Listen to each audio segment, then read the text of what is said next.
Whatever begins to exist has a cause. The universe began to exist, therefore the universe has a cause. That's the Kalam cosmological argument, and today on the show I'm going to discuss that argument with none other than Blake Giunta, and he is the creator of BeliefMap.org, and we had a great conversation I think you'll enjoy. If you do, be sure to hit the like button, subscribe, leave us a review, and of course if you want access to the bonus segment, 5 more minutes, then follow the Patreon link in the description below and become a supporter of the show. Thanks so much, guys, and enjoy the episode.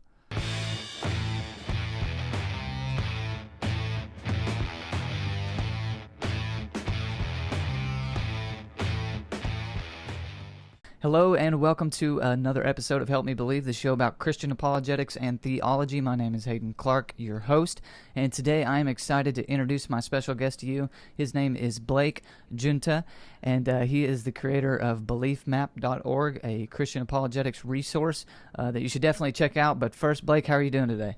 Awesome, man. How are you? I'm doing well. I really appreciate you coming on and taking time out of your day to do this interview. Yeah, it's my pleasure. Glad to be here. Hey, thank you. Well, for those who may not be familiar with who you are, I know I just gave about a 5-second introduction, but please give us a bit of a longer introduction and tell us who you are. I guess I'm, pretty regular guy in Dallas, Texas, 34 years old, married, got a kid on the way, and I work in Christian apologetics, so I'm really interested in helping people come to see the truth of Christianity. So do you work at a church, or do you just do this ministry and that's your full-time job? Yeah, it's Belief Map in particular. So right, so I was doing apologetics for a while as an enthusiast, and I had this really neat idea, and I ended up fundraising for it and getting support, and so now full-time I research and write for BeliefMap.org. Okay, that's awesome. Well, tell the audience a little bit about Belief Map. That was going to be my next question anyway. So what is exactly Belief Map and how does it work? Yeah, well, it's kind of, if I had to one-line it, it's sort of a flow chart for apologists, except on steroids. So basically, I try to get people in doing their evangelism to focus on Christianity, right, the Great Commission, sure. Rather than biblical inerrancy. And so my website is tailored to help people move into belief in God and Jesus' historicity, finally into belief in the resurrection of Jesus. And if you believe that, you're at the doorstep of the gospel. You've done the apologist's main job. So what Belief Map does is it analyzes, these three, or there's a fourth one that says Jesus is special.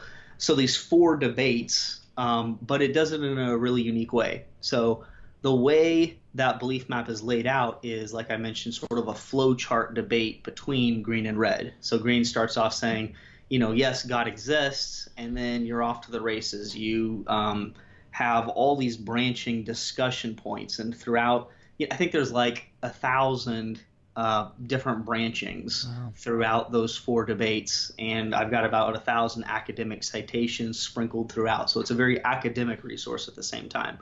Great way to explore the debates, though, and see, what's at the end of the rainbow instead of having to read a book or an article. So a lot of people seem to like it. Yeah, that's really neat. Kind of really compresses everything and concises everything. So basically, it'll just be like, is there a conversation starter tips as well, or is it just like once you're in a conversation, here's...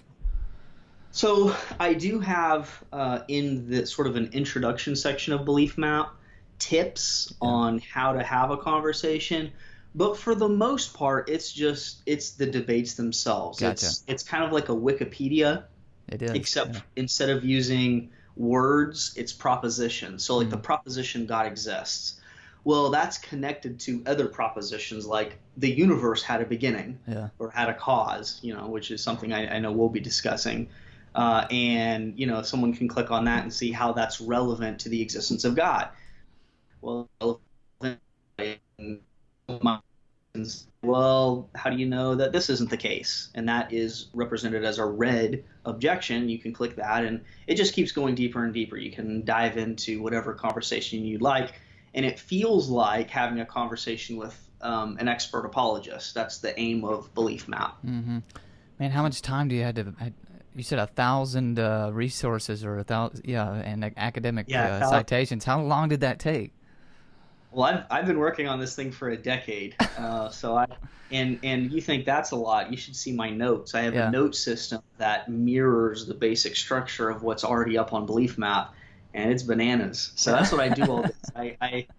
I catalog these back and forths, and I get at points you want good, solid quotes from experts. Uh-huh. So quotes from experts, especially when they're telling you what their whole field is saying, tend to be like rational shortcuts that allow you to believe something without having to dive deeper. Mm-hmm. So as a courtesy to some people who don't necessarily want to dive in super deep, there are these quotes that can basically say, this just isn't really disputed, and that allows the person to go ahead and skip to a different objection if they want to. Gotcha. Well, is there any? Let's see. Is there? How often do you have to update it? Like, because you may hear in a debate online or somebody else make an objection, and you go, "Oops, never heard that one before." Is that kind of how it works, or what? Yeah, thankfully, the debate has been going on for long enough that there's not a lot of new information. Yeah. Now at the high academic level, in philosophy, you'll get some interesting new stuff, but they're so esoteric a Yeah. lot of the times that Belief Map just hasn't got that deep that I have to worry about those levels of nuances. Sometimes in the sciences, if there's a new cosmological model, that might be worthy of adding in and trying to update on. Mm-hmm. But for the most part, I'm still trying to get the stuff that's been developed for the past, centuries. Sure. So I've still got a lot of work to do there. But yes, I try to update it if it's something particularly important needs it. Is it just you, or do you have any help? I'm doing the content. Yeah. Thankfully, I've got a really good team of guys who are helping with the coding and some of the aesthetics. That's so, cool. yeah. So you basically have the whole debate mapped out. That's kind of the idea, Belief Map. Where does it end? Does it end with Christian theism? It ends with Jesus rose from the dead is the last debate. I will be, and I kind of have in a sort of blackened out section where I'm putting some extra information for the Holy Spirit as a person and some of the particular doctrines of Christian theism, but they're kind of transparented away a little bit because that's not Belief Map's main focus. Right. But I happen to have this good information on it, so I wanted somewhere to upload it. Yeah. But no, the main ending point for Belief Map is that God did raise Jesus from the dead, and then there's a link in the navigation panel right below that basically just articulates the gospel in a rational way, so someone can consider it. Because once you believe Jesus rose from the dead, like if you've really got that, I mean, you're ready to make a decision. So that's what I invite them to do at the end. That's really cool. Okay, so I brought you on, first of all, to talk about Belief Map, and then also to discuss one major argument for the existence of God. That is the case that I'm starting to correct myself. I should stop saying the Kalam cosmological argument, but rather a case from the Kalam cosmological argument. And that was something I saw you do on Justin Brierley's Unbelievable podcast with the gentleman from Rationality Rules. I can't remember his name. Stephen something. Stephen Woodford. Okay, yeah. Stephen Woodford. Yes, from the popular atheist YouTube channel Rationality Rules, and that was a really fun debate to watch. That's where I first heard about yourself, but also Belief Map, and I was like, wow, that's a really interesting concept. And ever since then, I've wanted to have you on, so that's I'm glad to have you on. But kind of. Well, first off, how was that experience going on Justin Brierley's Unbelievable? I mean, because all those apologetics geeks, I'm guessing we all listen to that podcast. We all like that podcast. So what was that like actually going on there? Well, I'm just the same as any other apologetics geek. I was listening to it for a long time too, and I was like, man, it'd sure be cool to be on there someday. Yeah. And so it just, it ended up happening through one coincidence after another. And how do you feel that that debate went? Did you feel like, I always wonder this, like afterwards, if people are like, crap, I should have said this or that or whatever. But how did you feel afterwards? You feel like, I felt like you did a great job, but how did you feel? Oh yeah, I mean, in my experience, especially in live like public debates, like you are always thinking, man, I wish I did this or that. In that discussion, yeah, you're always you want more time, so there's a lot more than I wanted to say, and I feel like, oh, I could have said this more clearly, but at the end, I guess I was happy with how it turned out. Yeah. But yeah, I thought it went great. Okay. So how often do you do these debates? It seems I didn't get to watch all of them, obviously, but it seems like you actually do quite a few debates. I guess lately I've been in a few. I've had a number of debates with a prominent atheist, at least in this area, named Matt Dillahunty. Yeah. But he's the main person I've been doing public debates with. I think I've had 3 or 4 with him. Yeah. How did that get started? So because Matt Dillahunty's kind of local. Oh, okay. He's from Waco, so he's not too far from you and me. And thankfully in Dallas we have the Bible and Beer Consortium, right? So this is the Ezra Boggs brainchild, and he pulls people into bars to debate these interesting issues. And is that what I saw? I'm sorry, because I was so confused the other day, and now this might have just made sense of it. I was watching the debate with Aaron, or is it Aaron Raw, yeah. and Inspiring Philosophy, where Eric Hernandez shows up and asks that question. And was that looked like it was at a bar? Yeah, I was like, are they at a bar? What's going on? Yeah. So instead of doing these things at a church, Ezra's vision and idea was, let's go to this neutral area. And so it starts with this back and forth discussion with two people that I guess the crowd wants to hear from. And it's really neat. At the end of that, then everybody, will go to the roof, or depends on the bar that they're at. And then everybody will chat and discuss, and it's a neat way to interact with people of different ideas. That is neat. I was like, is that a bar? That's so funny. Yeah. Anyways, I was going to say, but yeah, sorry. So Ezra had heard of me because I debated a guy named Justin Sheever, which again was a really chancy event. And so I guess in his mind, now I'm a Christian apologist debater. So, and he's looking for debaters, and so he pulled me on. It's interesting how the coincidences stack up. But yeah, then once I debated Matt, then other people think I'm a Christian debater, right. and I get invited again. Well, if you debate Matt Dillahunty, then I'm guessing you're probably going to get invited to do some more debates. He's kind of, as far as, YouTube, this conversation between atheists and Christians go, Matt Dillahunty's a pretty popular atheist. So yeah, so that's how it happened. Well, that's cool, man. Okay, so let's lay out the Kalam cosmological argument so that we can discuss it. I'll let you do that. Go ahead. Okay, well, so this is a really old argument, basically from the universe's beginning to exist. So, as long as man has had time to think about it, he's been asking the question of where did everything come from? Why is there a universe at all? And traditionally, atheists have said that, well, the universe is just past infinite. It just goes backwards and backwards and backwards. It's all eternal, and that's that. So there's no need to start asking questions about ultimate beginnings or anything. And essentially, through some early developments in philosophy, there were interesting cases that there actually has to be a beginning.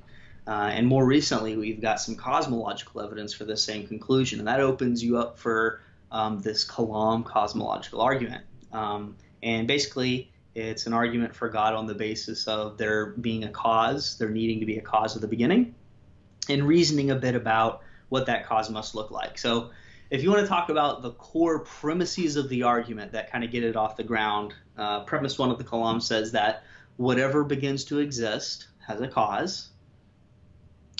Premise 2 says the universe began to exist, and deductively we can infer 3 that there was.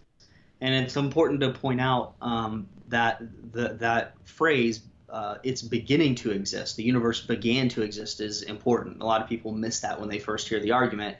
and they jump to thinking, well, what about God? Did God have a cause? God exists. Mm-hmm. And then you have to remind them, well, no, here's the premise: whatever begins to exist. So if God doesn't have a beginning, or if the universe doesn't have a beginning, or if abstract objects, if they never began to exist, these are kinds of things that if they exist, no philosopher is going to say they need a cause. Mm-hmm. But if it has a beginning of its existence, then philosophers will start to say that's going to cry out for a causal explanation. And that's what the Kalam makes use of. Okay, so let's start with premise one. And, well, actually, is that it, or are you going to go into the conceptual analysis? Well, so I guess then you can follow up from there. So, right, once you conclude that the universe... I'm sorry, and I make that comment because a lot of times what you'll hear is this argument doesn't even mention God. It's completely useless. It's funny because it depends on the person you're presenting it to. Some people pick up on the relevance automatically. You don't even have to spell it out for them. Other people want you to be like, well, that's and that's kind of what Stephen did on the show. He's like, well, this doesn't technically say anything about God. In which case, you can just spell it out for them and make it easier. Not that you have to, but it can be helpful.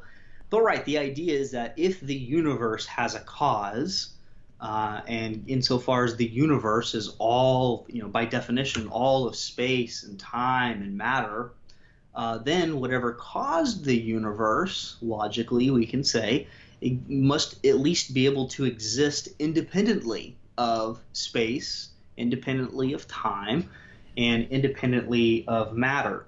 And you can also, of course, conclude that it had the power, right? It had the ability to cause the universe because it did it.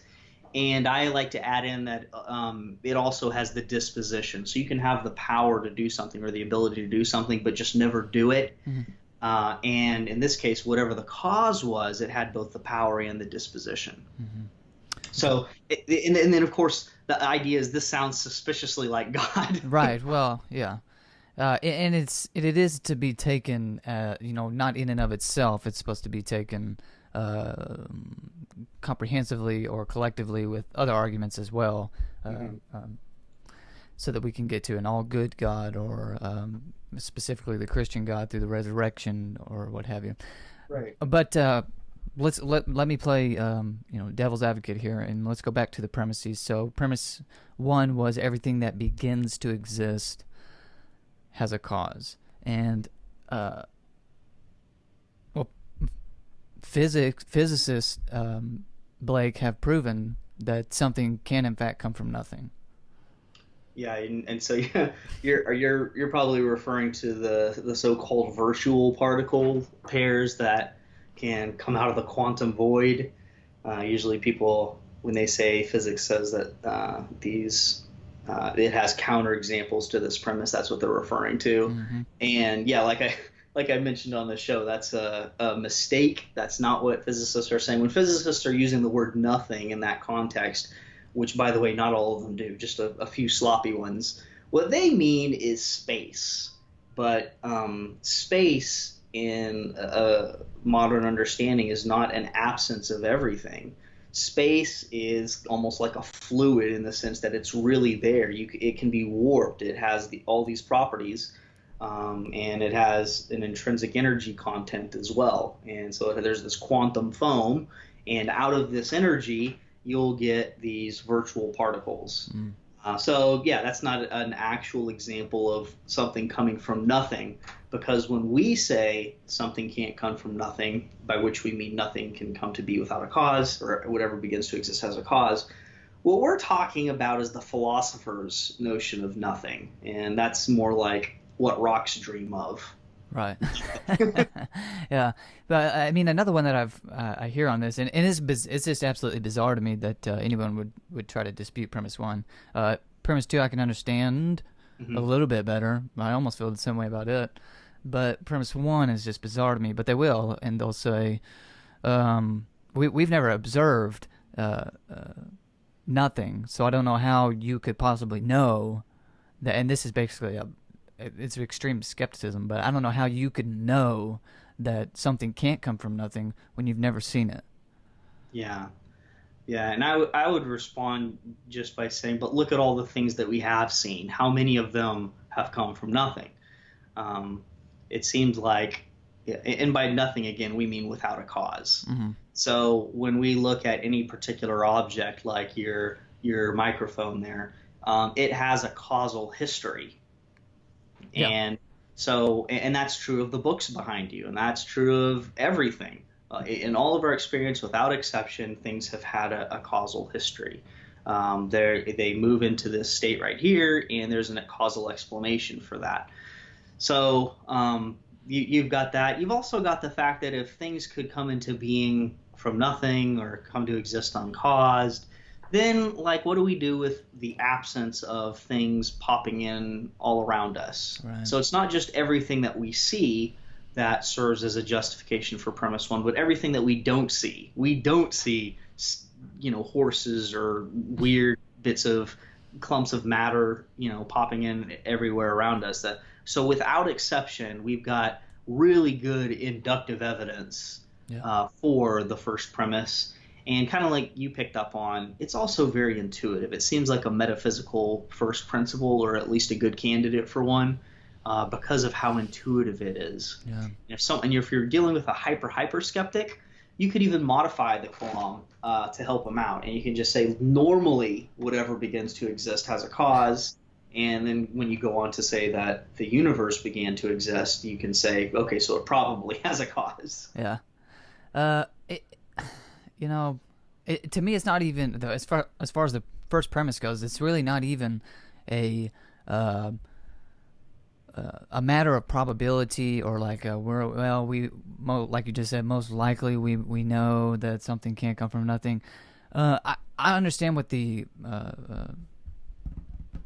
how little philosophers want to use the word certain, but I'm pretty sure we can be absolutely certain that something indeed cannot come from nothing, because that would be, if it did, that would be a logical contradiction, because the word nothing, it's just that once you comprehend what the word nothing means, you immediately comprehend that something cannot come from it, because the word nothing entails the definition of no potential. And so if something did come from it, it couldn't have been something. I mean, it couldn't have been nothing. It was at least potential, because you see what I mean? Like it. Go ahead. I was going to say, it seems like part of that might depend on your metaphysic. So if you think that there are these things that are potentials, that are existing things, which I do, then you could use an argument like that. But a lot of people would hesitate to say there's a formal contradiction. Instead, a lot of times Craig will say it's a metaphysical first principle. Some things we can just see are true. 2 + 2 = 4. Doesn't necessarily need some deeper proof before you can know it in a justified way. This seems to be one of those kinds of principles that we can just know through rational intuition, for example. Yeah.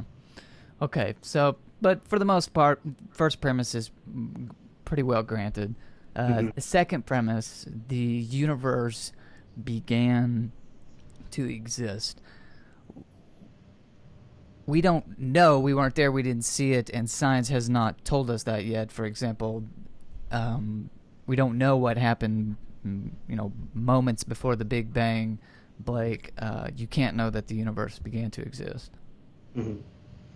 So, right, the way this is developed, let's pass over the logical arguments just for a moment and move to the scientific ones. So you're talking about the Big Bang sort of thing. Yeah, well, I always get, man, physicists or whoever don't actually know what happened moments before the Big Bang, and it seems to me that you're holding on to like hey, there's a split second there we're not sure, and since we're not sure, we can't conclude that it began to exist. It's like, but everything else looks like it existed. You're going to hold on to that, but that is what I'm referring to.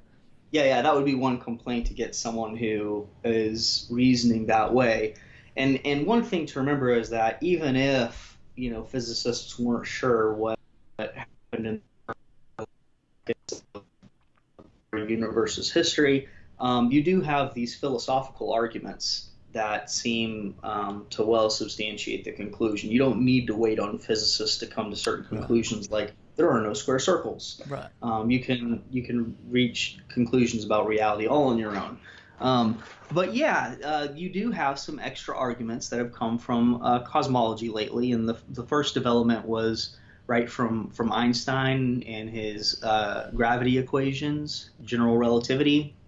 And what it says is that the way that the universe behaves is going to be governed by the stuff inside of it and the energy inside of it. And essentially, what the equations say is that the universe as a whole can expand or contract. It's actually highly improbable that it's perfectly static.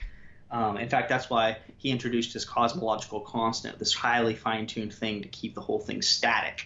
And anyways, he shouldn't have assumed the universe was static. He called it his biggest blunder, letting his philosophy influence his science, because we came to find out that the universe, in fact, is expanding, just like his theory had predicted. And so we see the stars receding away from us and from each other. The universe really is expanding, just like his equations suggested that it was. And anyways, if you play that tape backwards, the equations tell you what happens, and it essentially ends in this point where everything has collapsed into a singularity or a nothing point. And right, so if you follow those implications of general relativity all the way to the beginning, you reach a singularity, which corresponds very nicely with the traditional theistic / Christian idea of creation from nothing. That's pretty much what we predicted, and a bunch of physicists and people went on record saying, "Holy smokes, Yeah. this seems to confirm theism." Because at the time, nobody even remotely expected a result like this. This is wild. You and I have grown used to the idea of the universe having a beginning, but before the 1900s, I mean, that was just mind-boggling to people, that the universe wasn't static. It was like seeing the sun reverse itself, kind of thing. So this was a unique prediction of the theistic community, really. And anyway, so we found out that everything traced backwards to a beginning. Holy smokes, what does that mean? These are gigantic implications, and that's a big part of where the Kalam was born, or at least that sort of reasoning. And right, there's quantum mechanics came on the scene as well, and we've found that at these very, very small levels, these quantum levels, things behave in ways that you wouldn't necessarily predict using general relativity. And so the point is that if you trace the universe's collapse down to that very small point, well, we're not quite sure what's going to happen. So I think you're not irrational for thinking that the predictions of general relativity will continue to hold. Okay, there's not a proof, but I'd say you're perfectly rational in making that extrapolation, and we can give examples of that in other areas of science where where there's a convergence of two fields, and the predictions of one dovetail nicely into the other. And that would be an example of what's going on here if general relativity continues to predict correctly to the very, very beginning. But as it happens, we also have some additional argumentation, thankfully, that say that for any expanding space, no matter what you say about quantum physics or those first moments, we have theorems, the Born-Guth-Vilenkin theorem, that takes you right to the very beginning.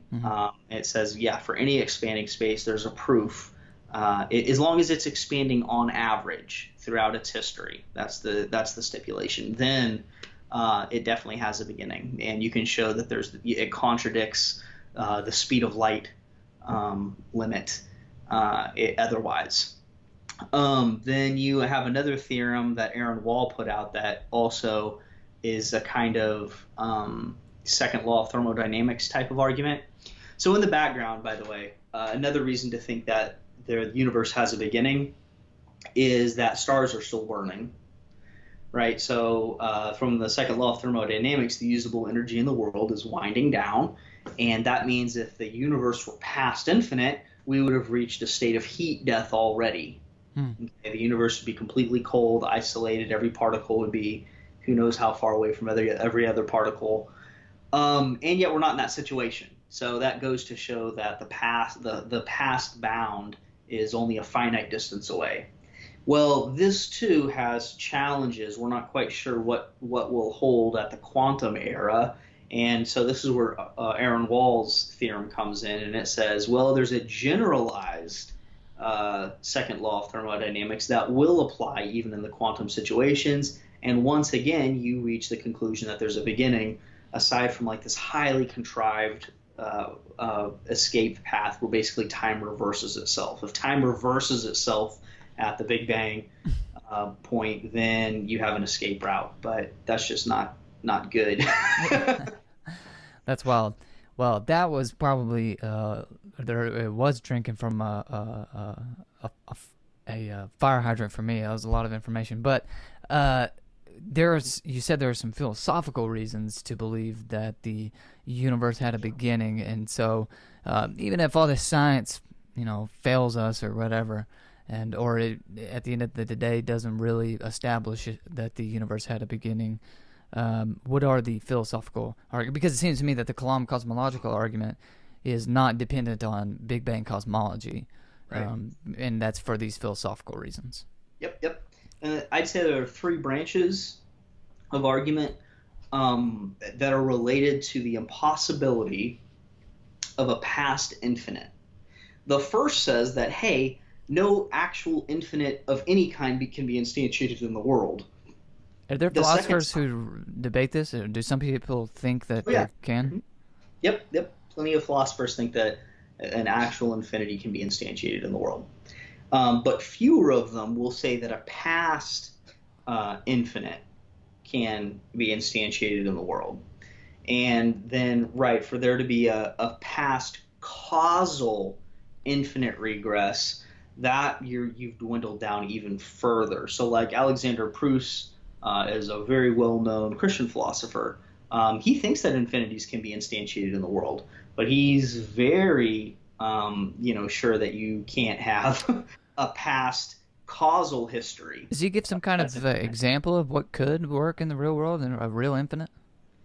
No, I don't think he gives it a precise example, but I mean, you could probably just throw something at him like, well, you could have a gigantic universe with an infinity of stars, maybe. I don't know how that would. I don't know if you'd affirm that precisely, but something like that. Or you could have an infinity of angels, right? That Yeah. God creates that maybe they may not even exist in time, and he would say that that's coherent. Um, Now, William Lane Craig, of course, is the main proponent of the Kalam cosmological argument, and he disagrees. He thinks that you run into these really nasty paradoxes that Well, if you, don't yeah, allow for right, don't allow for an actual infinity. So he'll and there's some sense to it. So let me give this simple one. okay, This isn't from Craig, but for example, suppose you had this tug of war, the infinity tug of war between two teams, Team A and Team B. They each have an infinity of members, and the idea is if infinities can be instantiated in the world, there's nothing in principle that's wrong with positing this kind of scenario. I mean, you need an infinitely tight rope and stuff, but if we can show an incoherence in this situation, then that would give us reason to think that infinity being instantiated is the culprit. hmm So the thought experiment goes like this. Imagine both teams are pulling as hard as they can. Each person has just as much power as the other. And yet suddenly every other person on Team B lets go. yeah, And what would happen? Imagine it in your mind. Very clearly, Team A would be yanking Team B and they'd win. However, that's wrong, right, actually. In fact, the cardinality for both teams remains the same. right, Infinity. They each have an infinity of horsepower, so to speak, pulling. And no matter how, even if you kept, only one out of every billion people on Team B, and all the other people let go, so suddenly the rope would remain taut. Nothing would change. So the idea there is this is absurd. yeah, And if you agree that it's absurd, where's the absurd? very, you may want to say, well, the absurdity is trying to say that you can have an infinity of things in the world in the first place. Right. Craig gives there's all sorts of examples of paradoxes that come out of and I always hear about the paradoxes. I'm always like, those just seem like illustrations, and at the end of an illustration, I'm supposed to get some kind of principle or some kind of rule by which we can go, oh, okay, here's the rule that comes out of that illustration. And I've yet to hear, like, okay, well, what is it exactly? Like, I get that's a paradox, but what's the rule by which you can be sure that these real infinities can't exist? Is there anything like that, or is it just show them a paradox and that's enough? Well, the idea is you show them a paradox. They have to agree that this is impossible, that this couldn't happen, and then you have to fend off any attempts that they have to say, well, the reason why this couldn't happen isn't because of infinity. The infinity isn't the culprit. This other thing's the culprit. And what examples are there of that? I don't know specifics. I know Grandma just has a general complaint that says, well, maybe, for these paradoxes that people give, maybe that particular scenario they're describing is impossible, but for all we know, infinity just isn't the culprit in that case. For all we know. Well, yeah. If that's how reason works, then we're in trouble. Well, for all we know.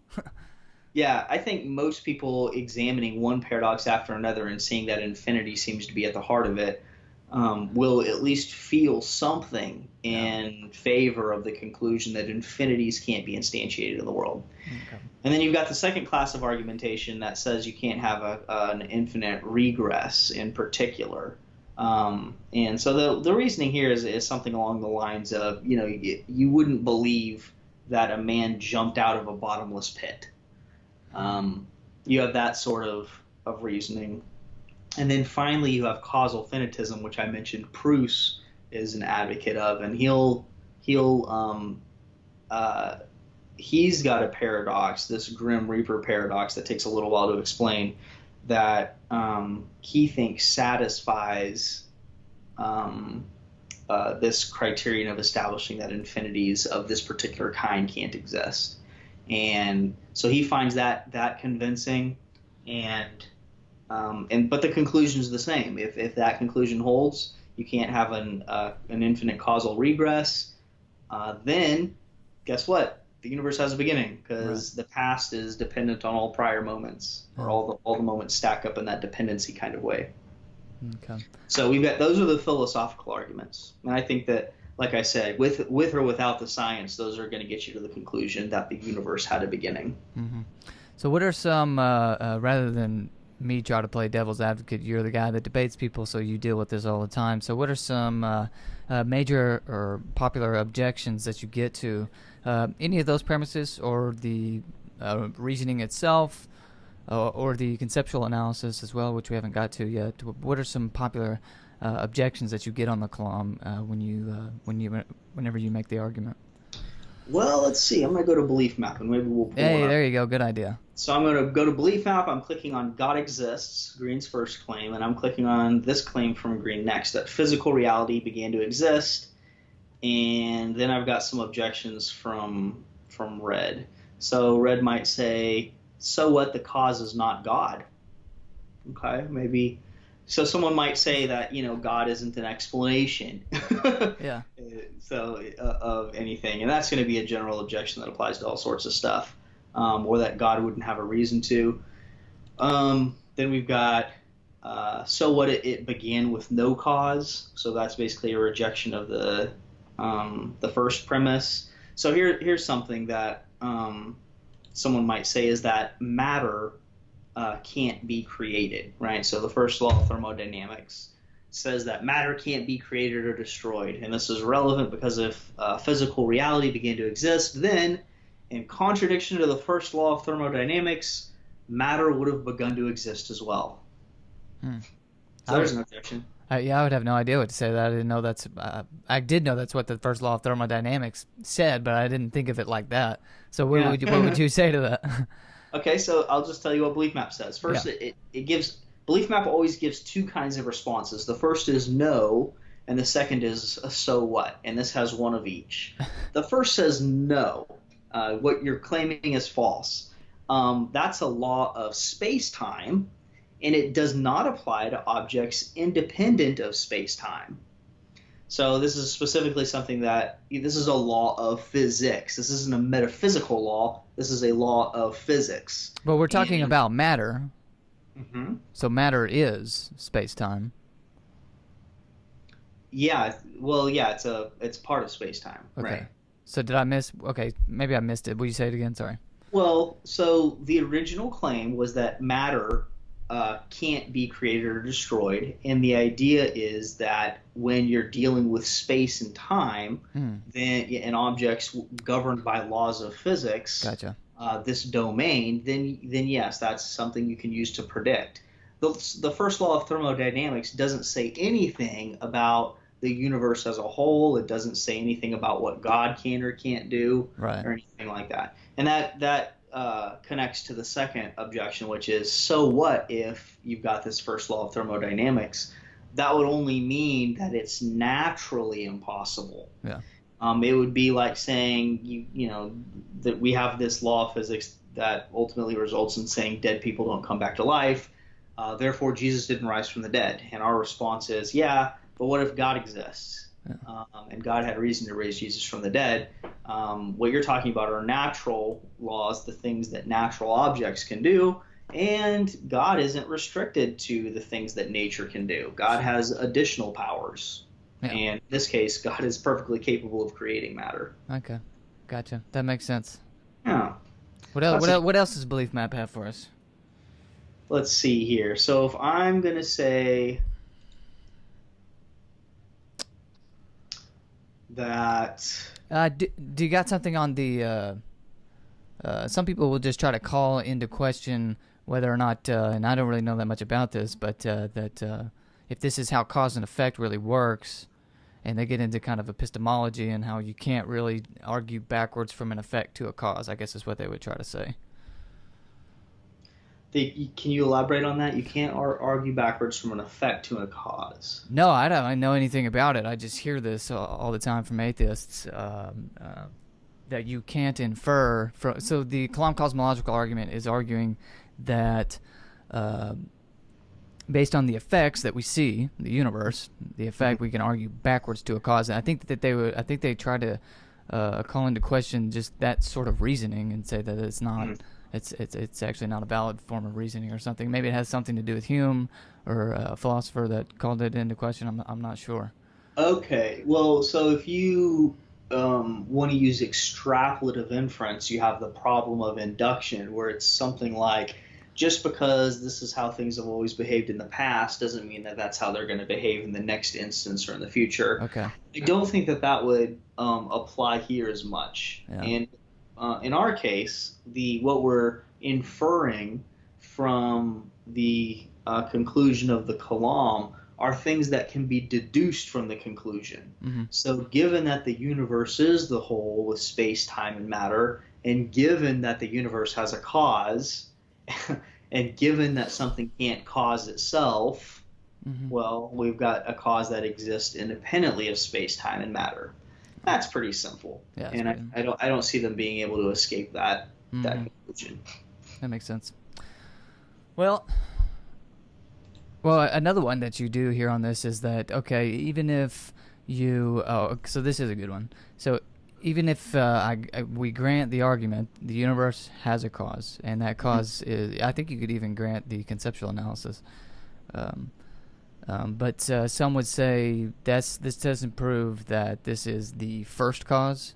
Mm-hmm. So, I mean, how do you get to God if this doesn't even prove that it's a first cause? Well, so the philosophical argument would say that there's a first cause, because of you can't have an infinite causal regress, so you do ultimately get to a first cause. Yeah. Now, in terms of the scientific argument that the universe had a beginning, we actually don't even need to say that the cause is the first cause. Now, you and I would say, well, that's the simplest explanation. Why posit more strings of causes than you need to? But if you have a cause of the universe, that cause exists independently of space, time, and matter, and has all these properties of God. And whether you want to say first we've just had fulfilled a phenomenal prediction of Christian theism, and whether or not we say that it's the first cause, we could just conclude that because it's such good evidence of God, this hypothesis that was already on the table that we were talking about beforehand, you should conclude that it's the first cause because God is a first cause, and we just gave such good evidence of God.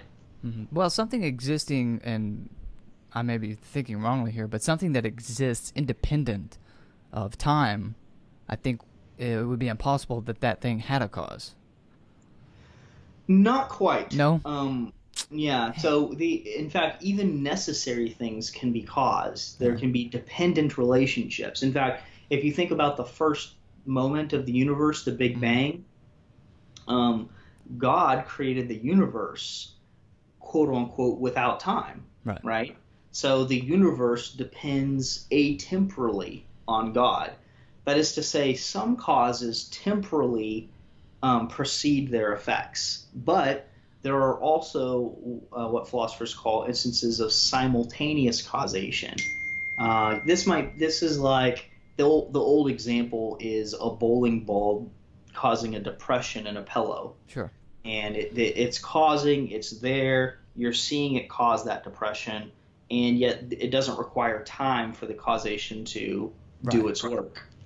Also, a chandelier, being held up by a chain. Right. The chain is causing the chandelier to be right where it is. This sounds a lot like Aristotle or Aquinas' argumentation whenever they make a cosmological argument. Yeah. So the idea there is you don't necessarily need a temporal difference between the cause and effect. Yeah. But even if there's no difference in time frame, there can be a dependency relationship, a causal dependency. And this is the relationship that, at least on Craig's view, the universe stands in relation to God. God atemporally causes the universe to begin to exist. And then God enters into time with the universe, and time proceeds from there. So God is experiencing time with us according to his will. Wow. That's an interesting thought. Okay. Well, we've been talking for a while. I don't want to hold you up all day, but I really appreciate you coming on and agreeing to do this. A lot of good information about the Kalam cosmological argument. Guys, if you want to find out more about Blake or about Belief Map, go to beliefmap.org and check all that out. It's a great resource. If you want to stick around and watch the bonus segment, be sure to follow the Patreon link in the description below and become a supporter of the show. We appreciate all of our supporters out there. Again, Blake, I appreciate you coming on. One last question before we go to the bonus segment. What would you say to anybody out there who is an aspiring apologist who really wants to, whether it be at their church or whatever, get into apologetics and really spread, I was going to say spread the good news, but spread the news that, there's good reasons to believe. We don't have to take this stuff on blind faith. What would you say to any aspiring apologists out there? I'd say don't make up your own arguments, as tempting as it is. Find a good resource. I highly recommend checking out the Ministry of Reasonable Faith with William Lane Craig. They've got great animated videos, just tons of great resources. I would say master all that material and go out into the world. Honestly, once you have the material in your head, you can't help but talk about it. Yeah. Has been my experience. Once it's there, and then you hear your friends, talking about it, or you overhear someone in a conversation, it's hard not to talk. And the secret is just having that information. So have an interest in it. Check out Reasonable Faith. Beliefmap.org can help you too. If you're wanting like a really quick way to explore those discussions and see what's at the end of the rainbow. And listen to podcasts like these whenever you get a chance, and before you know it, you'll be ready to go. Yeah. Well, again, Blake, thanks so much, and again to the audience, if you want to watch a bonus segment, follow that link in the description. Thanks so much for agreeing to do this, Blake. I really appreciate it, and it was nice to meet you, sir. My pleasure. Thanks for having me on. Yeah. Hey guys, thanks so much for joining us today. If you enjoyed the show, be sure to hit the like button, subscribe, leave us a review, and of course, if you want to watch the bonus segment, 5 more minutes, be sure to follow the Patreon link in the description and become a supporter of the show. Thanks so much for joining us, guys, and we'll see you next time.